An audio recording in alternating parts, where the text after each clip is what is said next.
हम लोग जो टॉपिक चैप्टर 8 को ही स्टार्ट कर रखा है उसी चैप्टर को ही कंटिन्यू कर रहे हैं, जहाँ पर हमारा चैप्टर क्या था, सेल। ठीक है, तो सेल के मेन पॉइंट हम लोगों ने देख लिए हैं।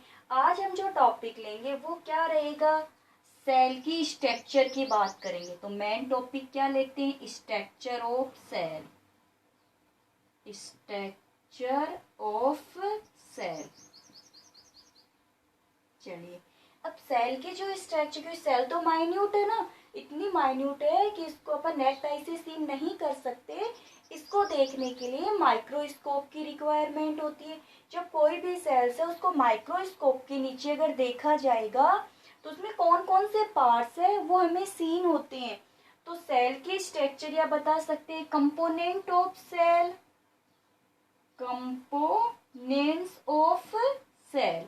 तो सेल के जो कंपोनेंट्स है वो देखिए, यानी सेल किस किस से मिलकर बनी है।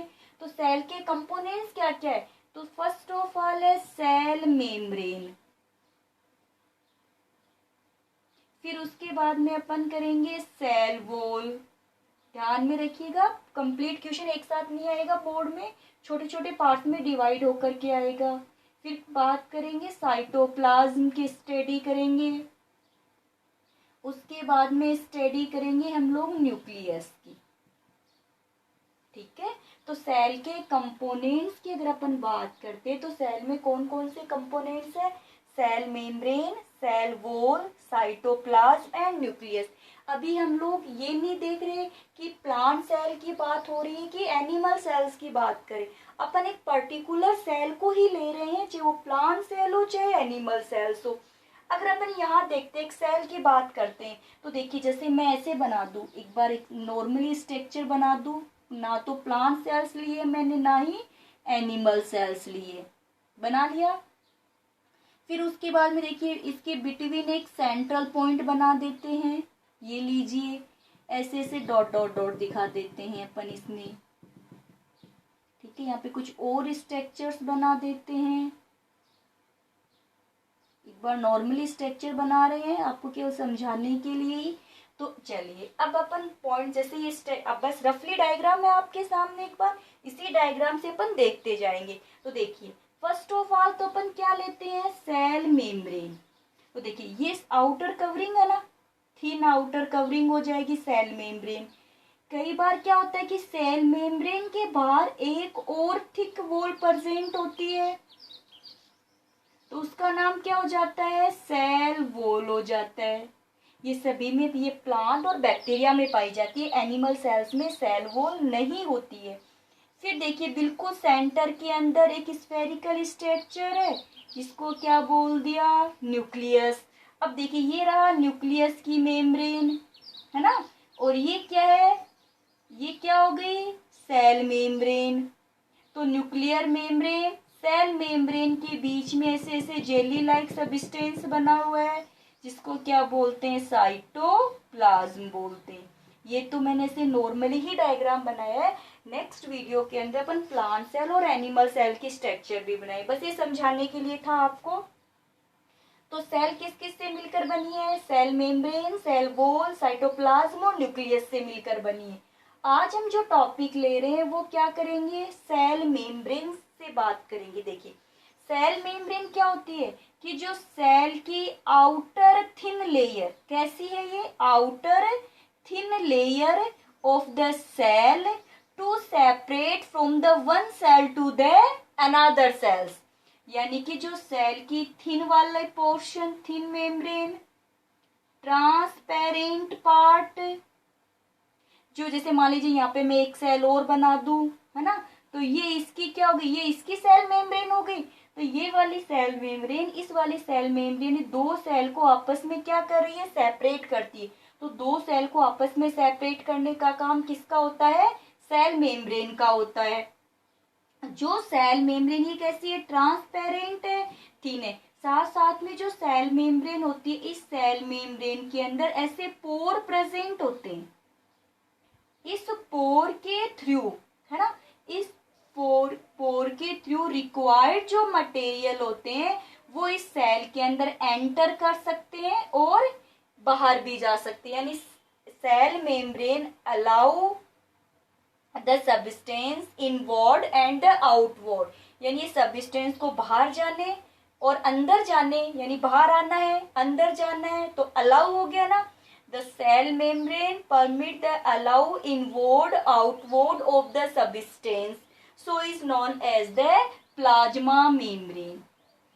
प्लाज्मा मेम्ब्रेन तो है ही है, so is known as the selective permeable membrane, selective permeable membrane. और जो सेल मेम्ब्रेन ये प्रोटेक्शन प्रोवाइड करवाती है, इसीलिए इसका नाम क्या होता है, प्लाज्मा मेम्ब्रेन होता है। क्योंकि मान लीजिए कहीं से अगर ये मेम्ब्रेन टूट जाती है तो वापस से रिकवर हो जाती है, इसीलिए इसको प्लाज्मा मेम्ब्रेन भी बोला जाता है। तो सेल में आउटर थिन वाला पार्ट हो जाता है। अब देखिए आपको इसमें एग्जांपल दूं, ओनियन ले लिया, ओनियन से एक जो व्हाइट लेयर निकलती है ना, नेक्स्ट वीडियो में आपको निकाल के दिखाऊंगी, आपकी एक एक्टिविटी भी दे रखी है। तो एक व्हाइट बिल्कुल थिन लेयर निकलती है उसमें से, जो व्हाइट थिन लेयर जितनी ट्रांसपेरेंट होती है उतनी ही ट्रांसपेरेंट क्या होगी, ये सेल मेम्ब्रेन होगी। सेल मेम्ब्रेन क्या करती है, प्रोटेक्शन प्रोवाइड करवा रही, इसको प्लाज्मा मेम्ब्रेन भी बोला जाता है। ये जो सब्सटेंस होते हैं उनको अलाउ करती है, यानी उनको परमिशन देती है अंदर जाने और बाहर आने के लिए, इसीलिए इसको सिलेक्टिव परमिएबल मेम्ब्रेन भी बोला जाता है। जो सेल मेम्ब्रेन होती है इसका क्या काम होता है, एक तो अंदर वाले जो पार्टिकल्स होते हैं उनको प्रोटेक्शन प्रोवाइड करवाना, साथ में सेल की शेप, जैसे मान लीजिए कि एक तो सेल मेम्ब्रेन अगर इस शेप में हो तो सेल की ये शेप बन गई ना, अगर by the way cell membrane ऐसी होती तो ये शेप बन जाती सेल की। तो सेल की शेप प्रोवाइड करवाती है, सेल को से प्रोटेक्शन प्रोवाइड करवाती है। सेल मेम्ब्रेन किससे मिलकर बनी होती है, तो ये प्रोटीन और लिपिड से मिलकर बनी है। किससे मिलकर बनी है, प्रोटीन और लिपिड से मिलकर बनी होती है। तो ये था सेल मेम्ब्रेन, बस इसमें ध्यान में रखना सबसे बाहर वाली होती है, प्रोटेक्शन प्रोवाइड करवाती है, इसको सिलेक्टिव परमिएबल मेम्ब्रेन भी बोलते हैं। क्यों बोला जाता है, क्योंकि ये सब्सटेंस को अंदर जाने और बाहर आने के लिए क्या करती है, परमिशन प्रोवाइड करवाती है। चलिए सेल मेम्ब्रेन जो है उसके बाद में अपन क्या लेते हैं, सेल वॉल। क्या लेंगे, सेल वॉल। सेल वॉल क्या है, देखिए ये तो है सेल मेम्ब्रेन, सेल मेम्ब्रेन के अलावा, सेल मेम्ब्रेन के अलावा एक थिक रिज्ड हार्ड मेम्ब्रेन और पाई जाती है बाहर की तरफ, जिसको क्या बोला जाता है, सेल वॉल बोला जाता है। A additional thick hard membrane या wall surrounded the cell membrane is known as the cell wall, यानी सेल मेम्ब्रेन में बाहर की तरफ कई बार एक और हार्ड मेम्ब्रेन या वॉल पाई जाती है जो हार्ड होती है, तब उसको क्या बोलते हैं, सेल वॉल।